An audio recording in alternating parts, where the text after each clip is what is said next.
ಎಲ್ಲ ಆತ್ಮೀಯ ವೀಕ್ಷಕರೇ, ಶೋಧ ಚಾನಲ್ಗೆ ತಮ್ಮೆಲ್ಲರಿಗೂ ಆತ್ಮೀಯ ಸ್ವಾಗತ. ನಮ್ಮ ಯೂಟ್ಯೂಬ್ ಚಾನಲನ್ನು ಯಾರು ನೋಡ್ತಾ ಇದ್ದೀರಿ ಅವರು ಕೊನೆಯವರೆಗೂ ಈ ವಿಡಿಯೋ ನೋಡಿ, ಲೈಕ್ ಮಾಡಿ, ಶೇರ್ ಮಾಡಿ, ಸಬ್ಸ್ಕ್ರೈಬ್ ಮಾಡಿ. ಕಳೆದ ಒಂದು ವಿಡಿಯೋನಲ್ಲಿ ನಾವು FIR ಬಗ್ಗೆ ತಿಳಿದುಕೊಂಡೆವು. ಈಗ ಅದರ ಮುಂದುವರೆದ ಭಾಗವಾಗಿ ಅಪರಾಧಿ ಮತ್ತು ಆರೋಪಿ ಇವರ ನಡುವೆ ಇರುವ ವ್ಯತ್ಯಾಸ ಏನು ಎಂಬುದನ್ನು ನಮ್ಮ ಯೂಟ್ಯೂಬ್ನಲ್ಲಿ ತಿಳಿದುಕೊಳ್ಳೋಣ. ಈ ಮಾಹಿತಿ ತಮಗೆ ಇಷ್ಟವಾದರೆ ನಿಮ್ಮ ಸ್ನೇಹಿತರಿಗೂ ಸಹ ಹಂಚಿಕೊಳ್ಳಿ. ನಾವು ಅನೇಕ ಜನರ ಗೊಂದಲ ಉಂಟು ಮಾಡುವಂಥ ಒಂದು ಪ್ರಮುಖ ವಿಷಯವಾದ ಈ ಆರೋಪಿ ಮತ್ತು ಅಪರಾಧಿ ನಡುವಿನ ವ್ಯತ್ಯಾಸವನ್ನು ಈಗ ತಿಳಿದುಕೊಳ್ಳೋಣ. ಬಹಳ ಜನರು ಈ ಎರಡು ಪದಗಳು ಒಂದೇ ಎಂಬ ಅರ್ಥದಲ್ಲಿ ಬಳಸುತ್ತಾರೆ. ಆದರೆ ಕಾನೂನಿನ ದೃಷ್ಟಿಯಲ್ಲಿ ಇವೆರಡರ ಅರ್ಥ ಸಂಪೂರ್ಣವಾಗಿ ಬೇರೆ. ಮೊದಲು ಆರೋಪಿ ಎಂದರೆ ಏನು ತಿಳಿದುಕೊಳ್ಳೋಣ. ಯಾವುದೇ ವ್ಯಕ್ತಿಯ ವಿರುದ್ಧ ಅಪರಾಧ ಮಾಡಿದ್ದಾನೆಂಬ ಅನುಮಾನ ಅಥವಾ ಆರೋಪ ಬಂದಾಗ ಪೊಲೀಸರು ಪ್ರಕರಣ ದಾಖಲಿಸಿದರೆ ಅಥವಾ ತನಿಖೆ ನಡೆಸುತ್ತಿದ್ದರೆ ಆ ವ್ಯಕ್ತಿಯನ್ನು ಆರೋಪಿ ಅಕ್ಯೂಸ್ಡ್ ಎಂದು ಕರೆಯಲಾಗುತ್ತದೆ. ಆರೋಪಿ ಎಂದರೆ ಅವನು ಅಪರಾಧ ಮಾಡಿದ್ದಾನೆ ಎಂದು ಈಗಾಗಲೇ ಸಾಬೀತಾಗಿದೆ ಎಂದರ್ಥ ಅಲ್ಲ. ಅವನ ವಿರುದ್ಧ ಆರೋಪ ಮಾತ್ರ ಇದೆ. ಆ ಆರೋಪವನ್ನು ನ್ಯಾಯಾಲಯದಲ್ಲಿ ಸಾಕ್ಷ್ಯಾಧಾರಗಳ ಮೂಲಕ ಸಾಬೀತುಪಡಿಸಬೇಕಾಗುತ್ತದೆ. ಅದು ಪೊಲೀಸರ ಚಾರ್ಜ್ ಶೀಟ್ನಿಂದ ಮಾತ್ರ. ಅವನ ಅಪರಾಧ ಸಾಬೀತಾದ ನಂತರ ಅವನು ಅಪರಾಧಿ ಆಗುತ್ತಾನೆ. ಅಲ್ಲಿಯವರೆಗೆ ಅವನು ಆರೋಪಿ ಅಷ್ಟೇ.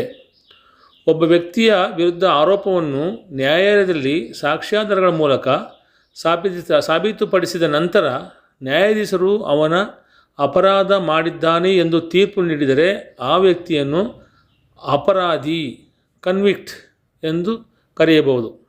ಆದರೆ ನ್ಯಾಯಾಲಯದ ತೀರ್ಪಿನ ನಂತರವೇ ಒಬ್ಬ ವ್ಯಕ್ತಿ ಅಪರಾಧಿಯಾಗುತ್ತಾನೆ. ಅದಕ್ಕಿಂತ ಮುಂಚಿತವಾಗಿ ಅವನು ಆರೋಪಿ ಅಷ್ಟೇ.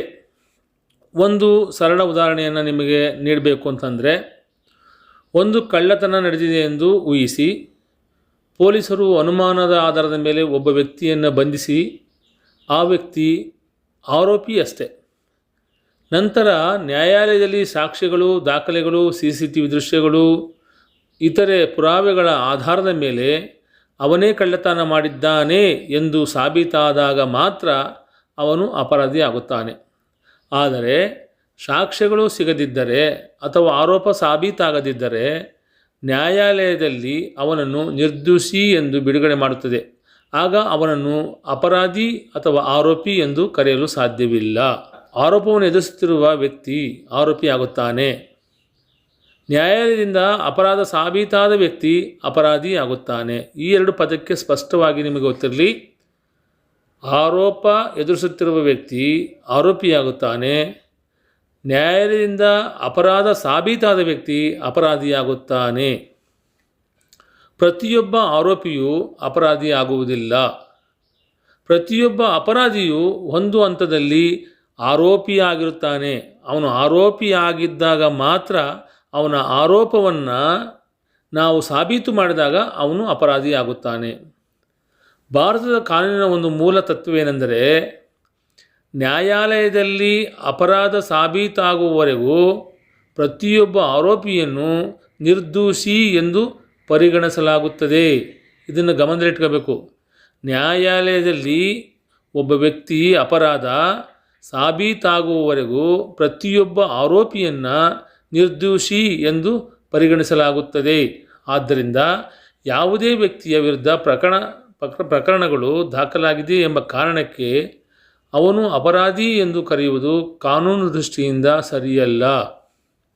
ಆರೋಪ ಇರುವುದು ಒಂದು ವಿಷಯ, ಅಪರಾಧ ಸಾಬೀತಾಗುವುದು ಮತ್ತೊಂದು ವಿಷಯ. ಈ ಎರಡರ ನಡುವಿನ ವ್ಯತ್ಯಾಸವನ್ನು ಪ್ರತಿಯೊಬ್ಬ ನಾಗರಿಕರು ತಿಳಿದುಕೊಳ್ಳುವುದು ಬಹಳ ಮುಖ್ಯ. ಈ ಮಾಹಿತಿ ನಿಮಗೆ ಉಪಯುಕ್ತವಾಗಿದ್ದರೆ ವಿಡಿಯೋ ಲೈಕ್ ಮಾಡಿ, ನಿಮ್ಮ ಸ್ನೇಹಿತರೊಂದಿಗೆ ಹಂಚಿಕೊಳ್ಳಿ ಮತ್ತು ಇಂತಹ ಕಾನೂನು ಸಂಬಂಧಿತ ಮಾಹಿತಿಗಾಗಿ ನಮ್ಮ ಚಾನಲ್ ಸಬ್ಸ್ಕ್ರೈಬ್ ಮಾಡಿ. ಧನ್ಯವಾದಗಳು. ಮತ್ತೆ ಮುಂದಿನ ವಿಡಿಯೋದಲ್ಲಿ ಭೇಟಿಯಾಗೋಣ. ನಮಸ್ಕಾರ.